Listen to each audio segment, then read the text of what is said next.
چیمہ صاحب سر یہ بتائیے گا کہ ویسے تو پاکستانیوں کو بہت زیادہ سمجھ نہیں ہوگی امریکی انتخابات کی، لیکن اگر ہم بات کریں کہ پاکستان کو کوئی امداد چاہیے، کوئی سہولت چاہیے، کوئی انٹرنیشنلی کسی پلیٹ فارم کے اوپر کوئی سپورٹ چاہیے، تو ہم ہمیشہ جو پہلا نام لیتے ہیں وہ امریکہ کا لیتے ہیں چین کے بعد۔ تو اس حوالے سے جو امریکی انتخابات ہیں وہ کس حد تک پاکستان کے لیے امپورٹنٹ ہیں، اور کیا پاکستانی حکومت بھی اس کو اتنا ہی سنجیدہ لے رہی ہے جتنا سیاسی امور کو آج کل لے رہی ہے؟ دیکھیں یہ بڑا امپورٹنٹ انتخابات ہیں، پوری دنیا کے لیے امپورٹنٹ ہے، لیکن پاکستان جیسا آپ بات کر رہی ہیں،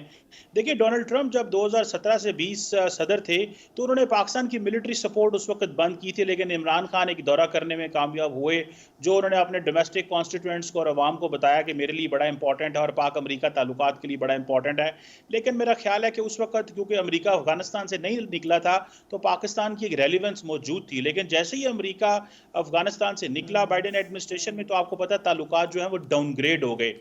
سو اس کے بعد پاکستانی وزیر اعظم جو ہے وہ ایک فون کال بھی نہ لے سکے جو بائیڈن صاحب کے ساتھ۔ سو ٹیکنیکلی پریزیڈنٹ بائیڈن نے پاکستان کے ساتھ تعلقات کو ڈاؤن گریڈ کر دیا گیا تھا، جس میں کوئی بھی secretary of state, secretary of defence یا اس رینک کا بندہ پاکستان نہیں آیا، کیونکہ ان کی اہمیت وہ سمجھتے ہیں کہ اب ہمارے نظر میں نہیں ہے، اور لارجلی ہمارا جو ریلیشن شپ ہے وہ سیکیورٹی ایشوز کے اوپر ڈومیننٹ رہا ہے۔ سو میرا خیال ہے کہ یہ جو الیکشنز ہیں اگر دیکھا جائے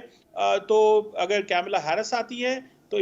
شاید وہ بائیڈن ایڈمنسٹریشن کی پالیسیز کو کنٹینیو کریں گے because he is a Democrat. اگر ڈونلڈ ٹرمپ آتے ہیں تو دیکھنا پڑے گا وہ کیسے چلتے ہیں، کیا وہ افغانستان کے ساتھ انگیج کرتے ہیں کہ نہیں کرتے، پاکستان کو وہ کیسے ریلیونٹ رکھتے ہیں، چائنا کو کاؤنٹر کرنے میں وہ کیا پاکستان کے ساتھ کوئی انگیج کرتے ہیں۔ سو ڈونلڈ ٹرمپ کو ایک نئے لینس سے دیکھنا پڑے گا کیونکہ لاسٹ ٹائم انہوں نے پاکستان کو افغانستان کے لینس سے دیکھا تھا۔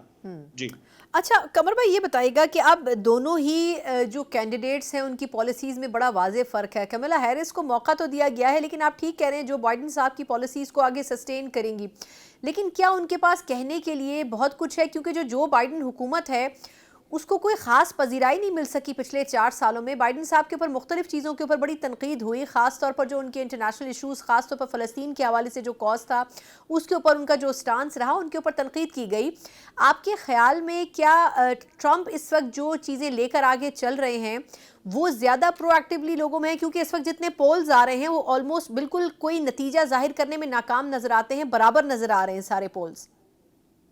دیکھیں اس میں بڑی آپ نے صحیح بات کی، اس وقت ساری کی ساری جو 7، 6، 7، 8 سوئنگ سٹیٹس ہیں ان کی طرف دیکھ رہے ہیں کہ وہ کس طرف جائیں کہ جہاں پہ جو تقریباً جو 528 کا الیکٹورل کالج ہے اس میں 270 کون لیتا ہے اور کیا کون بہتر ہوگا۔ سو آپ نے صحیح کہا، دیکھیں بائیڈن صاحب جو ہیں انہوں نے فار ایگزامپل اگر فلسطین اور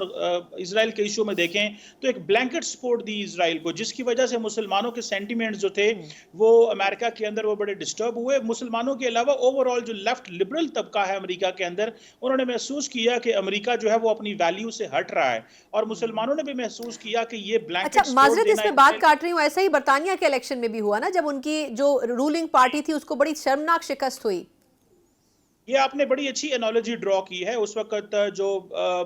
جو برطانیہ کے وزیر اعظم تھے ان کو ایک بڑا سیریس چیلنج ہوا، اور اسی لیے کیئر سٹارمر جو ہے موجودہ وزیر اعظم رشی سونک سے ایک بڑی تعداد میں جیتے تھے، اور آپ نے بالکل صحیح انالوجی ڈرا کی ہے۔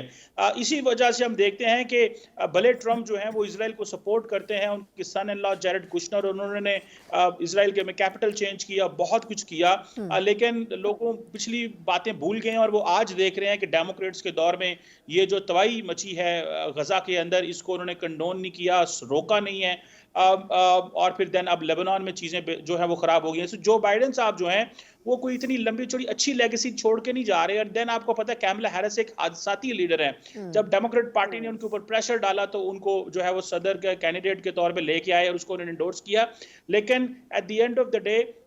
جو لیگیسی بائیڈن کی ہے کیملا ہیرس کو اس کو سسٹین کرنا مشکل ہے۔ ڈونلڈ ٹرمپ جو ہے وہ پچھلے 8 سالوں سے یہ 3rd الیکشن کمپین ہے، Donald Trump continuously Americans voter کو ہٹ کر رہے ہیں، اور ان کے جو نظریات ہیں وہ لوگوں کے اندر بڑے پیوست ہوتے جا رہے ہیں، بڑے پینیٹریٹ کرتے جا رہے ہیں، اور میرا خیال ہے اس دفعہ ڈونلڈ ٹرمپ کو اپنی کمپین اور اپنا نیریٹو عوام میں لے جانے میں بہت آسانی ہے، بیکاز وہ مسلسل بات کر رہے ہیں کہ امیگریشن بڑی ان ریگولیٹڈ ہے، مائگریشنز ہو رہی ہیں، پھر آپ کو پتا ہے وہ اکنامک پروٹیکشنزم کی بات کرتے ہیں، امریکہ فرسٹ کی بات کرتے ہیں، وہ چائنا کے اوپر اور بہت سارے ممالک انڈیا، یورپ کو وہ کہتے ہیں کہ ٹیرفز میں ہائی کروں گا، میں امریکہ کے اندر ری انڈسٹریلائزیشن کروں گا، پھر وہ ڈیفنس کے والے سے کہتے ہیں کہ یورپین یونین جو ہے وہ 2% آف دا GDP نیٹو کو دے. تو بہت زیادہ اس وقت ایک کرائسس اینڈ کیوس ہے کہ کیا ہوگا. یوکرین کی وار چھڑی ہوئی ہے. سو وہ بینگ اے بزنس مین وہ پیسہ لے کے آنا چاہتے ہیں اور ڈیموکریٹس نے پیسہ باہر بھیجا ہے, جس کو وہ اکثر تنقید کا سامنا بھی کرنا پڑتا ہے. اور وہ کہتے ہیں کہ اس وقت امریکہ کے اندر جو لوگ ہیں وہ انفلیشن کا سامنا کر رہے ہیں, ان کے لائف سٹینڈرڈ جو ہے وہ بہتر نہیں ہے, انفراسٹرکچر جو ہے وہ گر رہا ہے, اور ہمیں اندر پیسہ لگانا ہے to make America great again and to rebuild America. میرا خیال ہے یہ اپروچ زیادہ لوگوں کو اپیل کر رہی ہے. ٹھیک. اچھا